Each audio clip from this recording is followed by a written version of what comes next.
பாலிவுட் திரையுலகில் கிங்காங் என ரசிகர்களால் கொண்டாடப்பட்டு வருபவர் நடிகர் ஷாருக் கான்.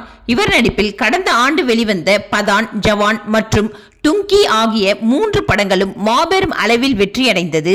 இதில் பதான் மற்றும் ஜவான் ஆகிய 2 திரைப்படங்களும் பாக்ஸ் ஆபீஸில் ரூபாய் 1000 கோடிக்கும் மேல் வசூல் செய்து சாதனை படைத்தது. மேலும் டுங்கி திரைப்படம் ரூபாய் 400 கோடிக்கும் மேல் வசூல் செய்து இருந்தது குறிப்பிடத்தக்கது. உலக அளவில் பல லட்சம் ரசிகர்களை கொண்டுள்ள நடிகர் ஷாருக் கானின் சொத்து மதிப்பு ரூபாய் 6300 கோடிக்கும் மேல் வசூல் செய்யப்பட்டுள்ளதாக தகவல் வெளியாகி இருந்தது. இந்த நிலையில் லண்டனில் உள்ள ஷாருக் கானின் வீடு குறித்து வீடியோ ஒன்று வெளியாகி உள்ளது. லண்டனில் இருக்கும் ஷாருக் கானின் பிரம்மாண்ட வீடு இதுதான் என கூறி வீடியோ ஒன்று வைரலாகி வருகிறது. இதோ அந்த வீடியோ. बस रब के आगे झुकता मेरा सर